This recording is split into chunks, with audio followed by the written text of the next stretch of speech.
Bismillahirrahmanirrahim. Innal hamdalillah nahmaduhu wa nasta'inuhu wa nastaghfiruh wa na'udzu billahi min syururi anfusina wa min sayyiati a'malina. May yahdihillahu fala mudilla lahu wa may yudlil fala hadiyalah. Asyhadu an la ilaha illallah wahdahu la syarikalah wa asyhadu anna Muhammadan abduhu wa rasuluh alladzi la nabiyya wa la rasula ba'da. Amma ba'd. Faqala Allah ta'ala a'udzu billahi minasyaitonir rajim faqsusil qasasa la'allahum yatafakkarun. Bapak-bapak, ibu-ibu hadirin yang dimuliakan Allah Subhanahu wa taala. Alhamdulillah sore hari ini kita berdiskusi di tempat yang insyaallah sangat mulia ini, dan akan mendiskusikan sesuatu yang juga sangat penting, yaitu sejarah. Sejarah ini adalah salah satu di antara dua alat penting yang akan menjadi basis bagi pemikiran manusia. Satu adalah ideologi, di dalamnya tentu ada agama, kemudian ada falsafah dan sebagainya yang membentuk karakter ideologi seseorang. Yang kedua adalah sejarah. Sejarah ini sangat efektif sampai kemudian dijadikan sebagai metode di dalam penyampaian ideologi apa saja. Jadi orang kalau mau mengajarkan ideologi itu semuanya menggunakan instrumen sejarah. Jadi tidak ada satupun ideologi yang diajarkan tidak pakai sejarah. Sama seperti tidak ada satu agama pun yang tidak diajarkan menggunakan pendekatan sejarah. Saya masih ingat dulu waktu zaman mahasiswa diajak diskusi berkali-kali oleh senior. Dia mengajarkan ideologinya Marxis, kiri. Jadi waktu diajak diskusi, yang disampaikan itu bukan teori bla bla bla, bukan, tapi cerita sejarah. Dia menceritakan sejarah tentu sesuai dengan karakter pemikiran Marxis, dialektika material atau dialektika historis itu yang menjadi basis dari pemikiran Marxisme. Itu diajarkan dengan pendekatan sejarah. Syiah sama juga, jadi dia disampaikan juga dengan pendekatan sejarah. Apalagi Syiah, doktrin dasarnya kan imamah. Imamah kan produk sejarah sebetulnya. Produk sejarah itu yaitu mereka mengklaim bahwa sepeninggal Rasulullah yang berhak menjadi pemimpin, menjadi imam itu adalah Ali bin Abi Thalib, bukan Abu Bakar, bukan Umar, bukan Utsman juga, tetapi Ali. Jadi mereka ini yang bertiga selain Ali adalah para pencuri, dalam tanda petik ya, para pencuri kepemimpinan dari Ali, para perebut dan sebagainya. Doktrin ini kan jelas nih produk sejarah. Ini beda nanti dengan dengan Nabi Muhammad SAW misalnya, yang diutus oleh Allah Subhanahu Wa Taala. Sekalipun dia ketika diutus itu kepada manusia dan menjadi bagian dari sejarah, tetapi diutusnya Nabi Muhammad SAW ini kan oleh malaikat Jibril, itu sudah di luar sejarah. Nah, tapi kalau imamah itu jelas itu produk sejarah. Maka hampir semua pendekatan pengajaran Syiah itu juga pasti menggunakan pendekatan sejarah. Dia nanti menyalahkan Umar, menyalahkan Ali, Utsman, menyalahkan Abu Bakar, itu semua dengan pendekatan sejarah. Pemikiran liberal juga sama, dia menggunakan pendekatan sejarah. Saya waktu meneliti untuk ini disertasi saya, dulu waktu pertama kali Harun Nasution ingin mengubah kurikulum IAIN, dia hanya memasukkan dua mata kuliah saja. Satu mata kuliah dia judul bukunya Islam ditinjau dari berbagai aspeknya. Nama kuliahnya adalah pengantar agama Islam. Nah, jadi kuliahnya pengantar agama Islam itu satu. Yang kedua, sejarah pemikiran modern di dalam Islam, dan itu tidak boleh ada yang mengajarkan kecuali dia. Di UIN itu dan di Pasca Sarjana. Waktu Pasca Sarjana dia buat mata kuliah itu saja. Jadi mata kuliah sejarah pemikiran modern. Dan setelah dibaca naskahnya, baik yang Islam ditinjau dari berbagai aspeknya maupun yang sejarah pemikiran modern itu semua pendekatannya sejarah, pendekatan historis.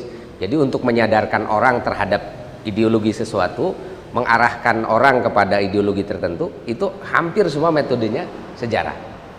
Nah, makanya Quran pun digunakan Allah menggunakan metode berkisah ini. Sejarah itu kan kisah. Itu untuk menyampaikan ajaran-ajaran Allah Subhanahu wa taala. Itu banyak sekali nanti di dalam Quran kan kisah-kisah para nabi, kisah orang-orang terdahulu yang disampaikan oleh Allah Subhanahu wa taala sebagai media untuk memberikan pengajaran kepada kita. Maka betul ketika Allah Subhanahu wa taala mengatakan faksus al-qasoso la'allahum yatafakkarun. Sampaikanlah kisah-kisah la'allahum yatafakkarun, supaya mereka berpikir. Jadi ternyata kisah itu adalah landasan untuk timbulnya pemikiran. Jadi pemikiran kita benar, pemikiran kita salah, itu mulanya dari kisahnya. Coba kisahnya benar apa enggak? Kisahnya dia bisa mengarahkan kepada pemikiran yang benar atau tidak. Nah, itu bergantung kisahnya apa nanti. Nah, kisah itu instrumen yang sangat penting untuk membangkitkan pemikiran. Maka di mana-mana siapapun yang peduli dengan ideologi, peduli dengan pemikiran, peduli dengan mengarahkan orang ke arah mana, itu pasti dia akan memperhatikan sejarah. Sejarah itu menjadi sangat penting. Nah, salah satu kelemahan umat Islam di Indonesia, dan bahkan sebetulnya bukan hanya di Indonesia, hampir di seluruh dunia, setelah zaman kolonialisme. Jadi sekitar abad ke-17, umat Islam ini kan di mana-mana dia dihadapkan dengan satu fase kolonialisme di mana-mana. Di Indonesia kita dijajah Belanda. Sebelum Belanda ada Portugis, ada Spanyol. Kemudian di Mesir, di Syria, di berbagai belahan negara Islam itu hampir semuanya dikuasai oleh kolonial. Ketika kolonialisme berkuasa, ada satu hal yang tradisi umat Islam ini yang lepas gitu dari kalangan intelektualnya, yaitu tradisi menulis sejarah. Kita hampir susah mencari buku-buku sejarah yang ditulis oleh umat Islam ya, setelah abad ke-17. Jadi kalau sebelum abad ke-17 tahun 1500 banyak tulisan sejarah, banyak sekali. Kita misalnya kenal penulis-penulis seperti Al-Kamil fit Tarikh itu ya, At-Tabari, kemudian ada Ibnu Khaldun dan lain-lain, itu sebelum abad 17. Jadi sebelum abad ke-17 sejarah itu dipegang oleh umat Islam. Artinya yang nulis sejarah itu adalah umat Islam. Dan umat Islam banyak sekali menulis sejarah. Yang pada saat itu orang Eropa nggak nulis sejarah. Tapi setelah abad ke-17 ke sini, nah yang amat sangat disesalkan adalah orang-orang Islam mulai dia tidak terlalu bersemangat menulis sejarah.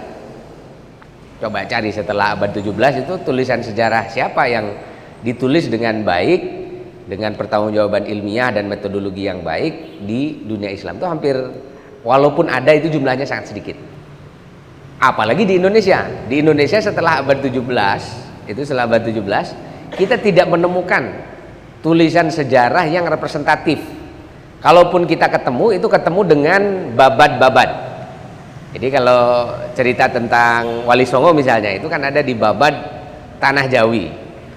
Sayangnya babad itu isinya tidak semuanya soal sejarah, tapi kliniknya banyak sekali. Makanya cerita Wali Songo kan banyak ininya, banyak mistiknya. Wah, dia ketemu Sunan Kalijogo benar-benar jaga di pinggir kali kan gitu ya.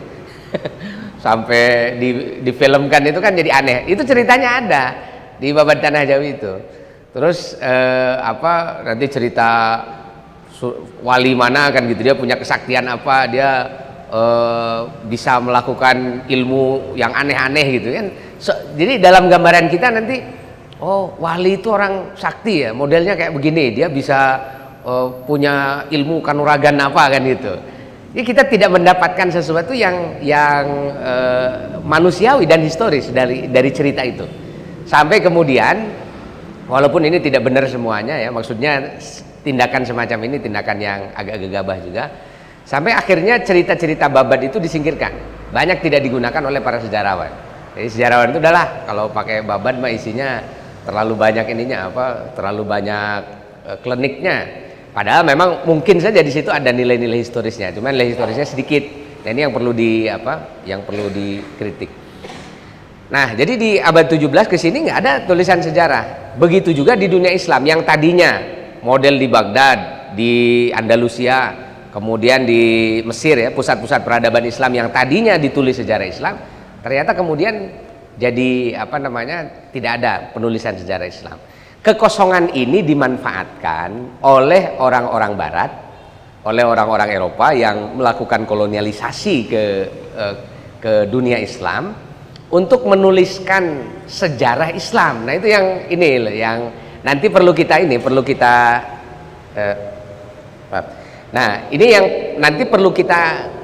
kita waspadai. Loh, kenapa orang-orang Eropa ini kok mau nulis sejarah Islam?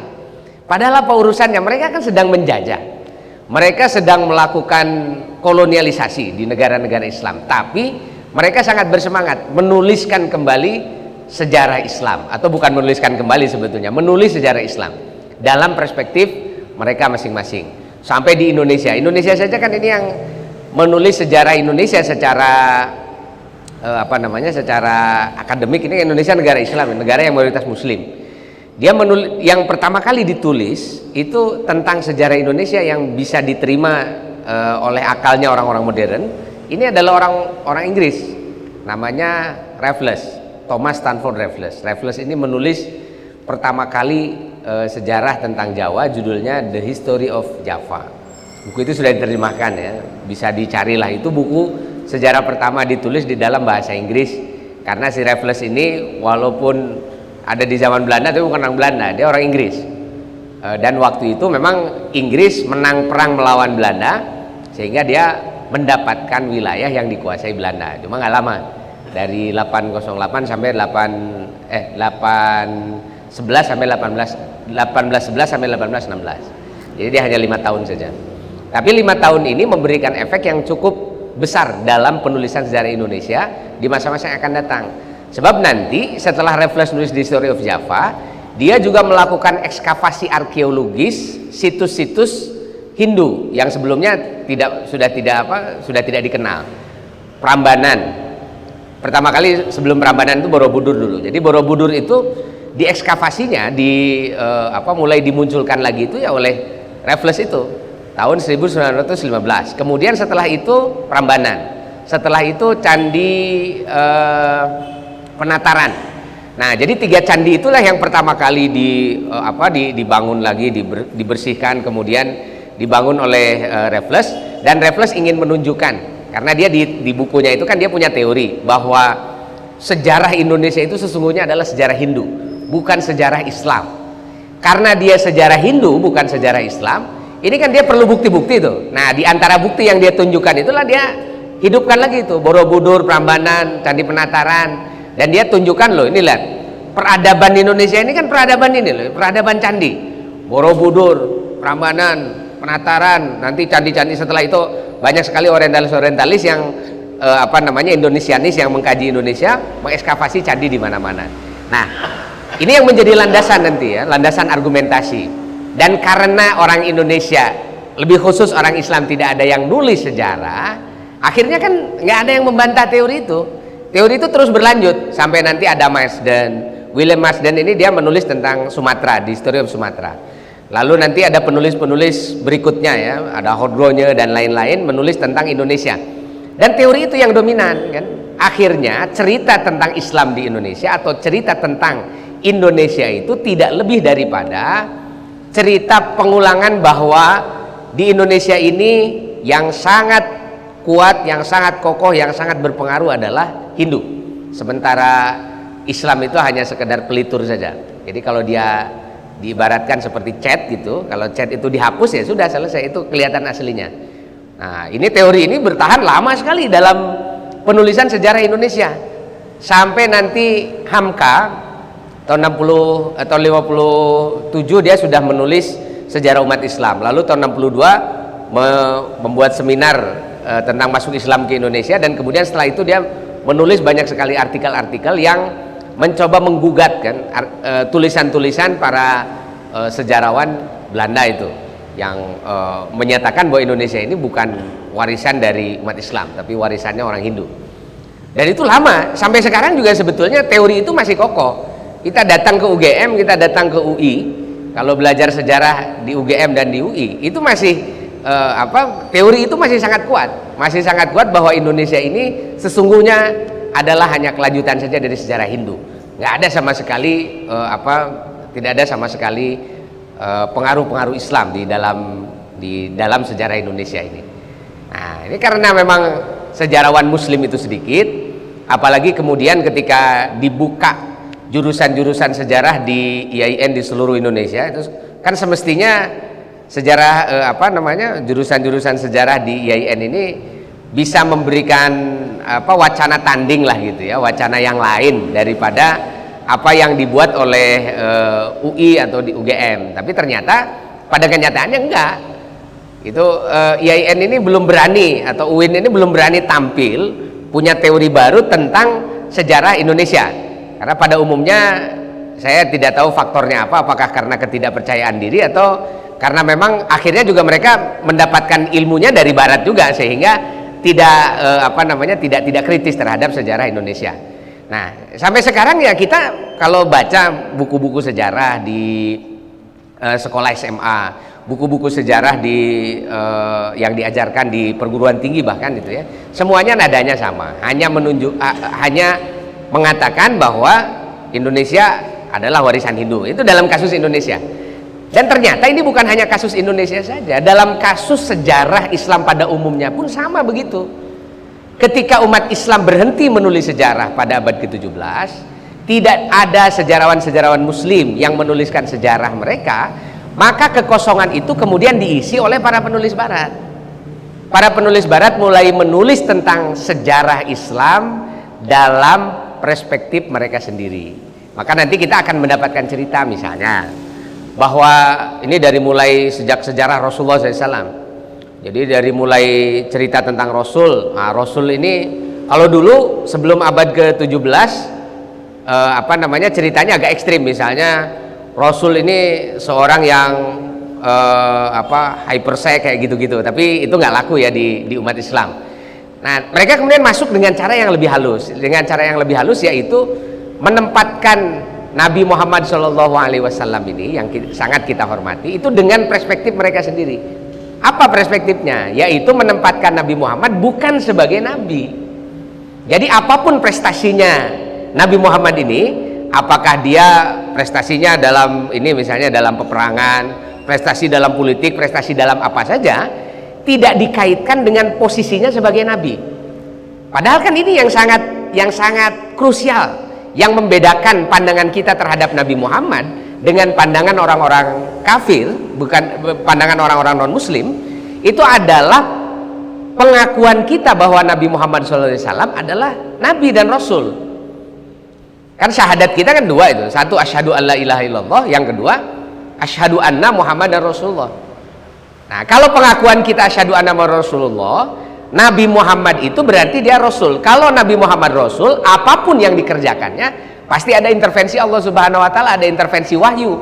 Bukan sekedar semata-mata kreativitas dan keberhasilan pribadi Nabi Muhammadnya sendiri. Contoh misalnya, Nabi Muhammad berhasil dakwah di Madinah, atau Nabi Muhammad secara umum dia berhasil mengislamkan masyarakat Arab dalam jangka waktu yang sangat pendek, hanya 23 tahun saja. Nah, orang-orang barat kan mulai nulis nih. Mereka mulai menulis dengan pandangan bahwa oh ini Muhammad ini adalah manusia jenius, manusia yang memiliki kemampuan di atas rata-rata. Dia bukan sosok yang biasa-biasa saja, misalnya begitu. Jadi mereka seolah-olah memuji Nabi Muhammad SAW, tapi justru mengambil esensinya. Kan esensi Nabi Muhammad SAW dia berhasil melakukan dakwahnya di seantero Arab itu kan adalah karena pertolongan Allah Subhanahu wa taala. Karena beliau nabi, karena beliau menyampaikan risalah Allah Subhanahu wa taala. Nah, tapi itu disingkirkan di dalam tulisan-tulisan orang-orang barat, itu disingkirkan. Mereka mulai singkirkan satu persatu. Contoh misalnya dalam bukunya Montgomery Ward. Montgomery Ward itu menulis buku judulnya Muhammad as a Statesman. Muhammad sebagai negarawan. Nah, dia kan ingin mencoba menunjukkan bahwa Muhammad itu berhasil karena sikap kenegarawanannya Jadi dia mulai pakai teori itu ya. Teori kenapa Muhammad berhasil. Kalau kita, teori kita umat Islam tuh satu, Muhammad berhasil tuh pasti yang pertama karena dia membawa risalah Allah Subhanahu wa taala. Karena beliau berjuang untuk menegakkan agama Allah Subhanahu wa taala. Di situ pertolongan Allah sangat dominan, tidak mungkin tidak dominan. Maka dalam perjuangan tentu saja nanti dalam meneladani Nabi Muhammad SAW, kalau kita mau berhasil ya kita harus pertama kali melibatkan Allah Subhanahu wa taala. Kalau kita mau mengikuti Nabi Muhammad ya ikuti dulu teladan awalnya. Teladan awal Nabi Muhammad sebagai seorang nabi. Nah, Montgomery Watt dia mulai menggeser itu. Dia melihat, menonjolkan dulu puji-pujinya dia kepada keberhasilan Nabi Muhammad. Kita kan sebagai pembaca mungkin akan merasa apa ya, sebagai muslim ya, akan merasa tersanjung. Wah, ini ada orang Kristen tapi kok nulis Muhammad, dia muji-muji Nabi Muhammad. Berarti kan seolah-olah kita ini dibawa dulu ke alam apa ya, ke alam yang menyenangkan kita. Tapi kemudian apa kesimpulannya? Kesimpulannya ini menurut Watt bahwa Nabi Muhammad ini, atau Muhammad, dia tidak menyebut Nabi. Karena kalau Watt sampai menyebut Nabi berarti dia harus masuk Islam itu. Kan bedanya orang yang tidak beriman dengan yang beriman kepada Nabi Muhammad. Yang tidak beriman mengakui Muhammad tapi tidak mengakui sebagai Nabi. Kita sebagai Muslim mengakui Muhammad sebagai Nabi Allah Subhanahu wa taala. Nah, jadi dia membuat teori di dalam bukunya itu bahwa oh Muhammad ini dia hebat itu karena sikap kenegarawanannya, nah, gitu. Jadi disebutnya statesman. Nah, statesmannya ini atau kenegarawanannya ini yang dominan. Jadi dia bisa memerankan diri sebagai negarawan. Lalu dia contohkan A, dia contohkan B, dia contohkan C dan seterusnya. Sampai para pembaca ini kok apa namanya seolah-olah menjadi sangat apa ya, sangat tertarik ini dengan pendekatannya Watt. Seorang Kristen yang dia sepertinya kok sangat simpatik ya melihat Muhammad itu. Dia melihat Muhammad tidak dengan caci maki. Sebab kalau Muhammad diceritakan dengan caci maki, itu saya yakin orang Islam pasti udah lempar aja bukunya. Seperti yang terjadi di apa namanya di Barat ketika mereka berhadapan-hadapan pada masa perang salib itu kan. Itu banyak tulisan orang-orang Barat yang apa menghina-hina Nabi Muhammad itu. Disebut Nabi Muhammad penyuka perempuan dan sebagainya lah gitu ya, penuh dengan hinaan. Yang begitu nggak akan mempan sama umat Islam, karena sekali menghina Nabi ya sudah, dia tidak akan tidak akan diperhatikan.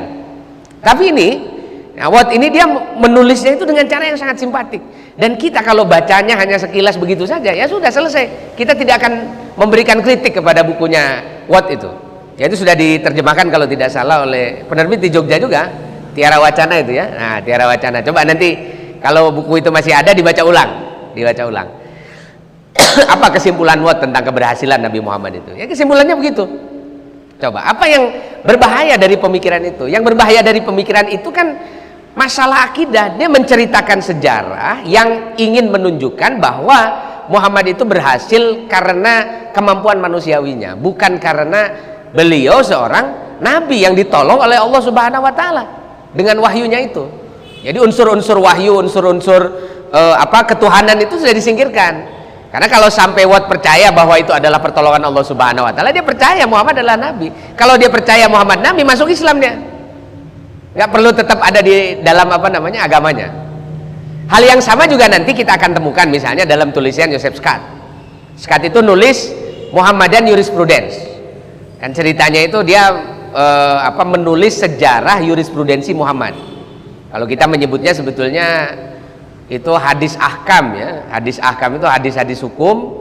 Artinya kalau hadis hukum berarti kan ucapan Nabi tentang hukum, tindakan Nabi tentang hukum yang nanti yang diputuskan oleh Nabi Muhammad SAW kepada para sahabatnya. Tapi nah ini luar biasanya orang-orang Barat ini ya, mengisi kekosongan tidak ditulisnya sejarah Islam oleh orang Islam.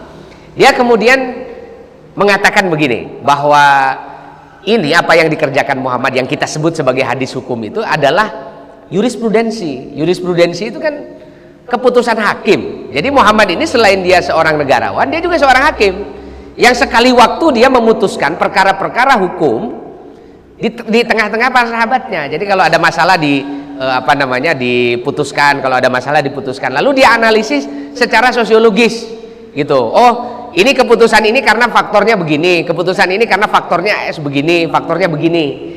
Jadi Scott ini kemudian dia menyingkirkan menyingkirkan posisi Nabi Muhammad SAW sebagai syari, sebagai penetap syariat, sehingga membuka ruang untuk mengkritik keputusan-keputusan Muhammad itu, karena dianggap sebagai jurisprudensi biasa saja.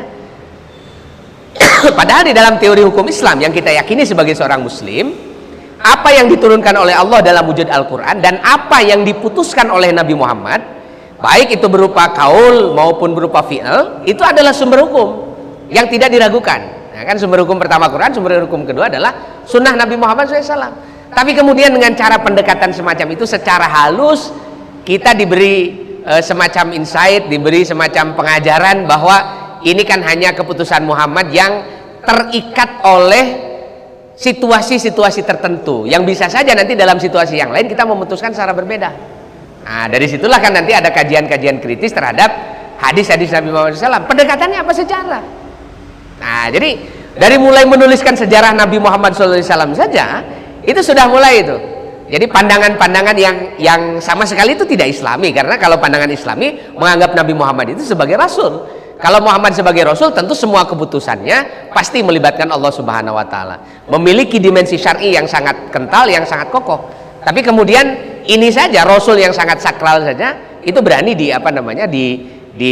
dibuat tidak sakral. Jadi ada semacam desakralisasi posisi Nabi Muhammad SAW, atau derasulisasi lah kira-kira gitu ya. Jadi posisinya sebagai Rasul itu disingkirkan saja, nggak ada posisinya sebagai Rasul. Dan itu kalau kita percayai bacaan itu kemudian diulang-ulang kita baca, sedikit-sedikit nanti kita akan menarik kita dari pemikiran kita itu bahwa Nabi Muhammad adalah Rasul. Nabi Muhammad ini adalah seorang Nabi yang membawa risalah Allah Subhanahu Wa Taala. Dan targetnya memang begitu. Targetnya supaya umat Islam ini kan jauh dari keyakinannya, dari kepercayaannya yang pokok, itu syahadatnya asyhadu anna Muhammad Rasulullah itu. Itu satu hal. Kemudian ada lagi cara yang lain lah yang nanti akan kita temukan, dan ini banyak disetujui oleh kalangan penulis Muslim. Kalau tadi kan penulis orientalis lah yang agamanya bukan Islam. Nah, sekarang ini banyak nanti kita akan temukan tulisan-tulisan orang Islam, dan ini juga dipengaruhi oleh tulisan-tulisan orientalis sebelumnya, yang menggambarkan sejarah Islam itu bukan sebagai usaha ideal dari dari pelaksanaan ajaran Allah Subhanahu Wa Taala. Kan seharusnya begini nih, kalau kita nyebut sejarah Islam, berarti kan sejarah bagaimana wahyu Allah Subhanahu Wa Taala diterapkan di dalam kehidupan. Ini Nabi Muhammad adalah sejarah awal bagaimana Al-Quran diwujudkan di dalam kehidupan masyarakat. Makanya nanti di dalam hadis-hadis Nabi, Rasul mengatakan khairul qurun qarni, sebaik-baik zaman, sebaik-baik masa adalah masaku.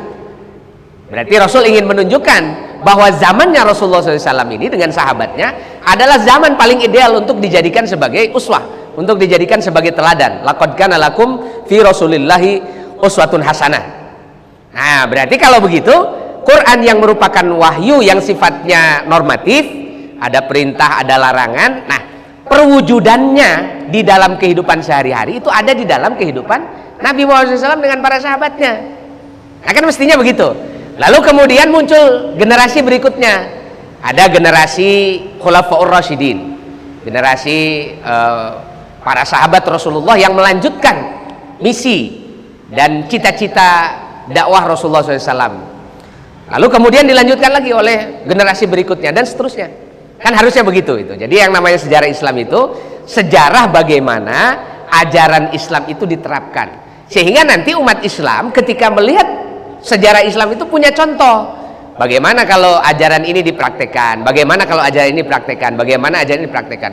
Dan berabad-abad umat Islam itu banyak mendapatkan pelajaran dari sejarah itu, sehingga setiap zaman berganti selalu ada kreativitas baru di dalam mengembangkan peradaban Islam. Nah, itu kenapa peradaban Islam itu bisa maju, karena mereka melihat bahwa setiap generasi ini yang meninggalkan sejarahnya adalah generasi yang berusaha untuk mewujudkan ajaran Allah Subhanahu Wa Taala, ajaran Islam di dalam kehidupan sehari-hari. Nah, lalu kemudian ini ini banyaknya abad ke-20 ya ditulis ini, tulisan-tulisan semacam ini, yaitu ada tulisan-tulisan mengenai sejarah Islam yang menggambarkan bahwa yang namanya ajaran Allah itu bagus, Quran itu bagus. Kalau seandainya sunnah juga dianggap sebagai sesuatu yang bagus, maka itu juga hebat lah. Kalau mau kehidupan Nabi juga dianggap sebagai ideal, oke, itu diterima. Nah, kan ini menjadi sesuatu yang menenteramkan kita. Quran dipakai, sunnah dipakai, kemudian sejarah Nabi diakui sebagai sejarah yang paling baik. Cuma kemudian dikatakan, atau secara umum lah teorinya begini, yang namanya ajaran Islam itu hanya bisa dipraktekkan oleh level Nabi. Jadi kalau bukan Nabi gak bisa mempraktekkan ajaran Islam secara ideal, sehingga nanti umat Islam ini bikin putus asa. Oh, kalau begitu nggak mungkin dong umat Islam ini bisa mewujudkan ajaran Islam, mewujudkan ajaran Quran, mewujudkan ajaran sunnah.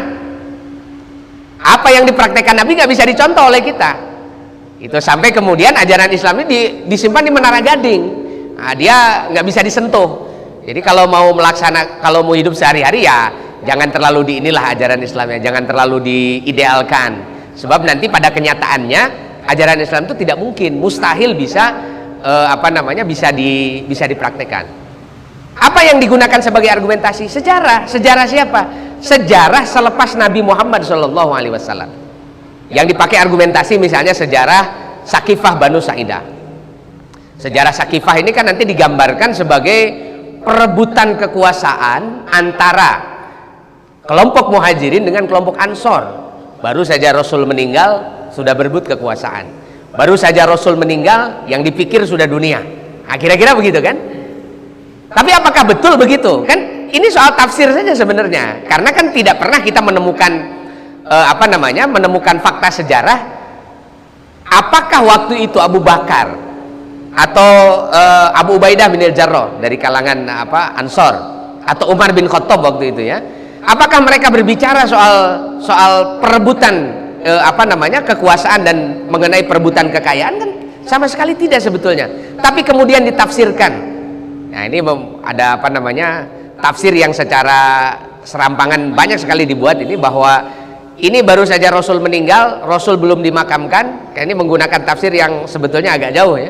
Rasul belum dimakamkan, tiba-tiba kemudian yang dibicarakan adalah soal kekuasaan. Jadi dia dipandang secara kacamata kuda gitu, hanya dilihat dari sudut pandang itu saja. Lihat, Rasul meninggal sedang berkabung, harusnya Rasul dimakamkan terlebih dahulu. Ini tiba-tiba kemudian Rasul masih belum dimakamkan, Muhajirin dan Ansor malah ngomong soal siapa yang akan melanjutkan Rasul, siapa yang akan melanjutkan kekuasaannya. Nah, sebetulnya kalau dengan cara pandang semacam itu kemudian tidak ada klarifikasi, maka akan sangat mudah orang dipengaruhi. Oh betul ya, Rasul baru meninggal saja ini orang sudah berebut kekuasaan. Apa pantas Abu Bakar itu diidealkan? Apa pantas Umar itu dicontoh? Apa pantas orang-orang Muhajirin dan orang-orang Ansor itu diberi penghormatan yang yang tinggi? Ini kan muncul pemikiran semacam itu. Apalagi nanti setelah itu masuk ke fase Umar bin Khattab. Umar bin Khattab itu kan membangun kerajaannya sebenarnya. Jadi yang namanya pemerintahan Islam itu dibangunnya itu pada zaman Umar bin Khattab. Umar bin Khattab bikin kementerian, bikin dewan-dewan, kemudian dia menetapkan gaji, bikin mahkamah, bikin militer dan sebagainya, itu dibuat oleh Umar bin Khattab. Nah, orang kalau melihatnya dari sudut pandang yang sudut pandang kekuasaan, sudut pandang politik semata-mata, ini bisa ditafsirkan. Lihatlah ini, Umar ini dia ingin ingin mengokohkan kekuasaannya itu dengan membangun jaringan kekuasaannya. Dia bikin segala macam yang dia perlukan untuk mempertahankan kekuasaannya, sampai dia berkuasa 10 tahun dan tidak ada yang berani otak-atik ya, kira-kira gitu. Dia hanya kemudian di otak-atik ini karena dibunuh oleh orang Majusi kan, oleh Abu Lu'lu'ah al-Majusi.